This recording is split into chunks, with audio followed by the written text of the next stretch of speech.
සාමාන්‍යයෙන් කිසියම් කාලයක් ගැන ඉංග්‍රීසි වලින් කතා කරන්න ඔයාලට පුළුවන්ද? මම මේ කියන්නේ වෙලාව ගැන නෙමෙයි. මම මේ කියන්නේ කාලය ගැන. ඊයේ, අද, තව ටිකකින්, පස්සේ මෙන්න මේ දේවල් ඔයා කතා කරන්න දන්නවද? ඉතින් අද අපි බලමු මේ විදිහට කාලය ගැන ඉංග්‍රීසි වලින් කතා කරන්න. Okay, let's go to video.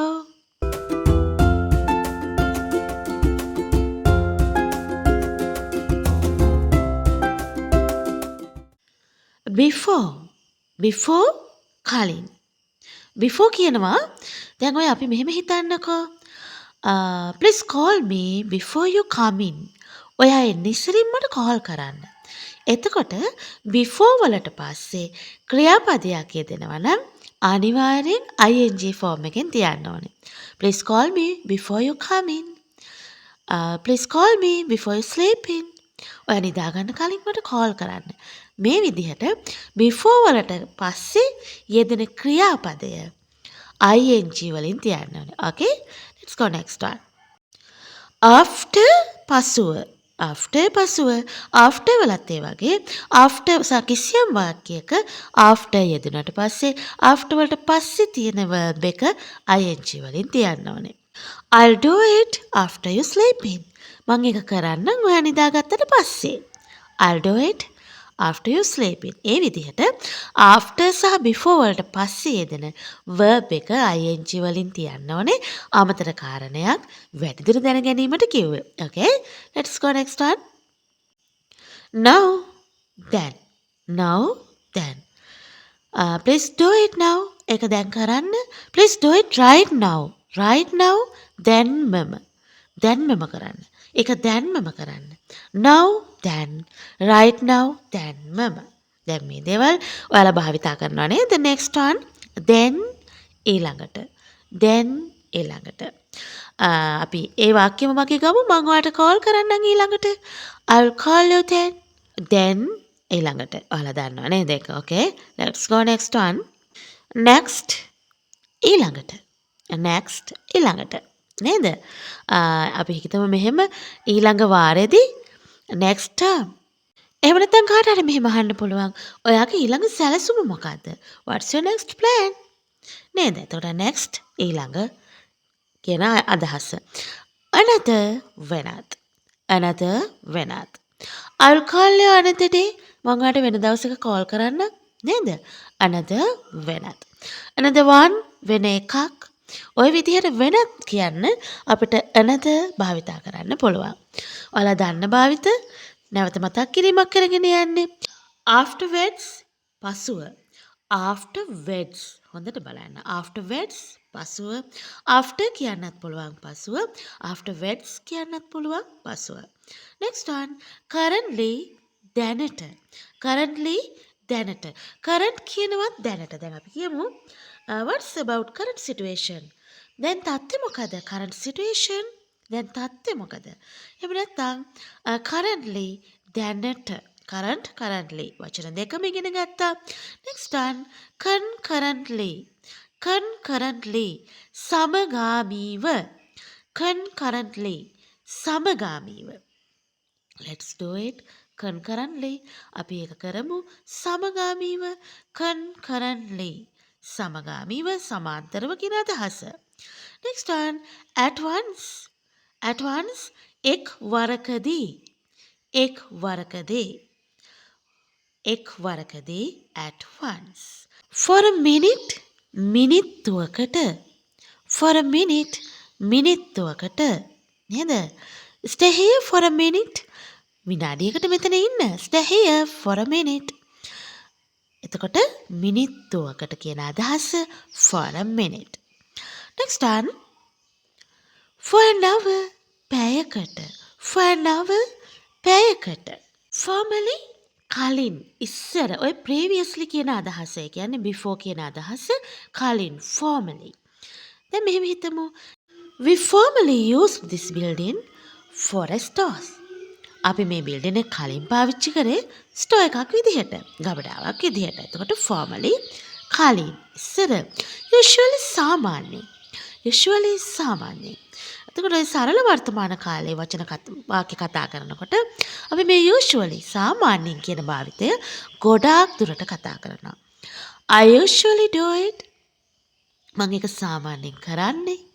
ඒ වගේ we usually do it. අපි ඒක සාමාන්‍යයෙන් කරන්නේ. ඒ වගේ සාමාන්‍යයෙන් කියන භාවිතය usually කියන භාවිතය ඔයාලා දන්නවා. සාමාන්‍යයෙන් කියන අපි කතා කරනවා. Rarely කලාතුරකින්. Rarely කලාතුරකින්. I go there rarely. මං එහි යන්නේ කලාතුරකින්. Rarely කලාතුරකින්. දැන් ඔය seldom කියන වචනයත් කලාතුරකින් කියන එකට අපි පාවිච්චි කරනවා. අපි ඉස්සරහට කතා කරමු. Rarely කලාතුරකින්. Next one. Meantime අතරතුර කාලය. Meantime අතරතුර කාලය. දැන් කාලය ගැන කතා කරන්න අද අපේ වීඩියෝ එක. එතකොට meantime අතරතුර කාලය. Yesterday ඊයේ. Yesterday ඊයේ. Amma went fair yesterday. අම්මා ඊයේ පොලේ ගියා. Amma went fair yesterday. Next one. Today අද I didn't go office today. මං අද office ගියේ නෑ. Today අද. Tomorrow හෙට. Tomorrow හෙට. අපච්චි will come tomorrow. අපච්චි හෙට ඒවි. Tomorrow හෙට. Day after tomorrow අනිද්දා. Day after tomorrow හෙටට පස්සේ එන දවස අනිද්දා. Day after tomorrow අනිද්දා. Morning උදෑසන. Morning උදෑසන. දැන් අපි good morning කියනවා සුබ උදෑසනක් කියලා සුබ පතන්න. එතකොට at morning උදේදී. at morning උදේදී. ඒ වගේ morning උදෑසන. afternoon මධ්‍යහන. noon මධ්‍යහන. සාමාන්‍යයෙන් අපි පුරුදු වෙලා ඉන්නවා 12න් පස්සේ වගේ afternoon කියන එක. නමුත් නැහැ.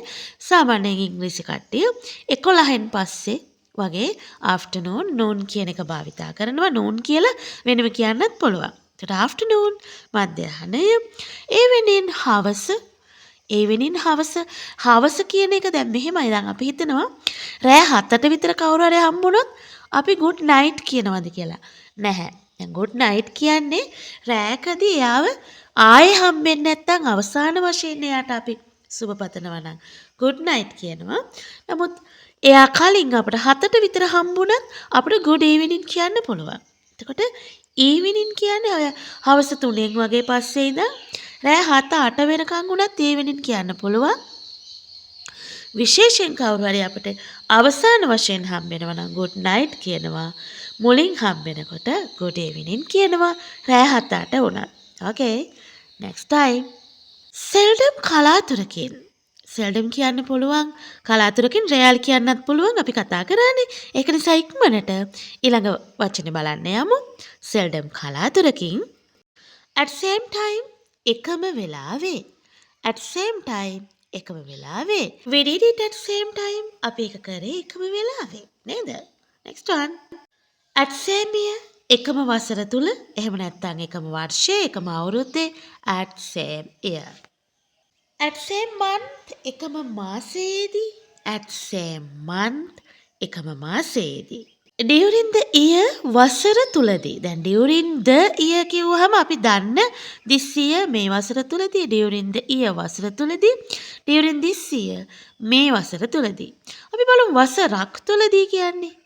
during a year වසරක් තුලදී. during a year ඔය වසරක් තුලදී සිද්ධ වෙච්ච accident ගාන එහෙම කියන්නේ වසරක් තුලදී. during a year. at last අන්තිමේදී I found it at last. මම ඒක අන්තිමේදී හොයාගත්තා. at last අන්තිමේදී. last day අන්තිම දවසේදී. we will meet at last day of this year. අපි මේ අවුරුද්දේ අන්තිම දවසේ හමු වෙමු. last day අන්තිම දවස. last year පසුගිය අවුරුද්දේ. last year කියන්නේ දැන් මේ අපි හිතන්නකෝ මේ 24 වර්ෂයේනේ. එතකොට අවුරුදු 2023 කියනකොට අපිට කියන්න පුළුවන් last year පසුගිය අවුරුද්දේ. I married last year. මං ගිය අවුරුද්දේ බැන්දේ නේද? Okay. next one. last month පහුගිය මාසේ. last month පසුගිය මාසේ. එතකොට last week පහුගිය සතියේ. last week පසුගිය සතියේ. ටිකක් ලේසි භාවිත නිසා අපි ටිකක් ඉස්සරහට යමු. final අන්තිම final අන්තිම. What about your final exam? කොහොමද ඔයාගේ අන්තිම exam එක? final අන්තිම. finally අවසානයේදී. finally අවසානයේදී නේද? We won the World Cup finally. අපි අන්තිමට World Cup එක දිනුවා. finally අවසානයේදී. at length අන්තිමේදී. දැන් අවසානයේදී කියන එක අදහසම තමයි at length අන්තිමේදී. He achieved his goal at length. අන්තිමේදී ඔහු ඔහුගේ goal එක achieve කරගත්තා. ඉලක්කය දිනුවා නේද? at length අන්තිමේදී. Next one. Final one. Last of all. අවසාන වශයෙන්. Last of all. Last of all. I thanking you. අවසාන වශයෙන් මම ඔයාලට ස්තුති කරනවා. Last of all. අවසාන වශයෙන්. So, okay my friends, how about today video? අද වීඩියෝ එක කොහමද? ඔයාලා නොදැන හිටපු වචන දැනගත්තද? අන්න එහෙනම් ඔයා ඒ දැනගත්ත අලුත් වචනය පල්ලෙන් කමෙන්ට් කරන් යන්න. අදත් වීඩියෝ එක බලවට ගොඩාක් ස්තුතියි. Thanks for watching. And don't forget, like and share. Please share this video with your friends. Don't forget subscribe me. Okay my friends. Bye bye. See you again.